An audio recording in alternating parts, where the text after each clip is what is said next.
maybe 48 hours would be a challenge to finish the book.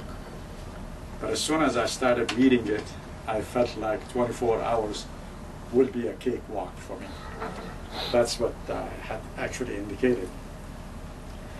I always felt that although it was the first novel for Dr. Ghanem, I felt that he actually did pretty good. And I read so many books, and I do some critiques to books here and there.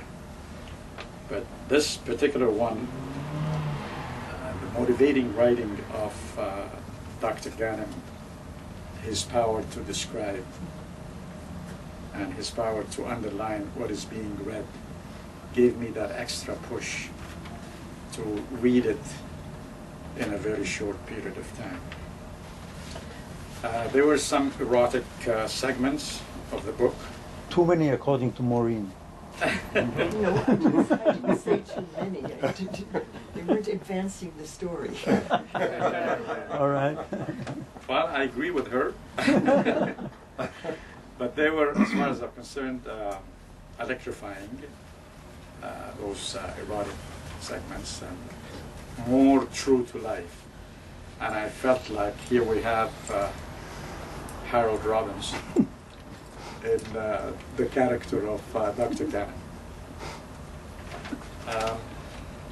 The chronology of the events did not actually signal that we have an author attempting his first ever novel. The effortless yet hard to emulate style would make it trouble-free reading for anyone, man or woman, young or old. Then there was, of course, the candid religious views revealed. Dr. Ghanem was apparently not loath to provoke controversy by what he wrote, nor did he appear to care. If indeed it did happen, my guess would be he would deal with it when it comes in. Obviously, Dr. Ghanem, a professional medical man, and the knowledge that he has offered him that extra verve to feature what he does best in his field of medicine as a doctor. Even if others tried to follow his footsteps, they would have to refer to volumes of literature to sink their respective teeth into in order to eventually come up with what they wished to convey. In the case of Dr. Ghanem, he did not and would not have to spend umpteen hours to research whatever he wanted to present in his book. It was all up there, and he was ready to share. Initially, I didn't know why he chose this title. This is perhaps my only critique of the book, for I kept my hopes and eagerness elevated to find the answer, which I could see only at the end of the book. The prison segment, and what was prior to that, with the depressive mood of the girl named Muna, was in my modest scrutiny Oscar-winning novel literature, and I mean that. I've read many books, and I can judge that way.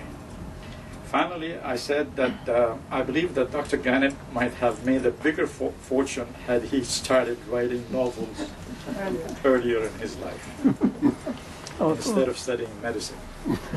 I wish. Perhaps he might have been adopted or taken under the wings of a Hollywood film scenario expert, earning millions of dollars for each episode or film. He wouldn't be asking us for $1 million each. A mere $1 million. He would have been also surrounded by Hollywood stars of all races and colors, which I don't know if Val, his wife, would have liked that.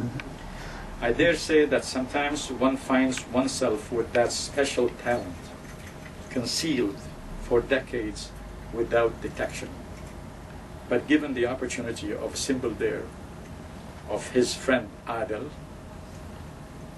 as he tells us in the preface, Dr. Ghanem was suddenly launched into the gold mine of novel writing. Wish you all the best, and I hope you can sell more of that book. Thank you.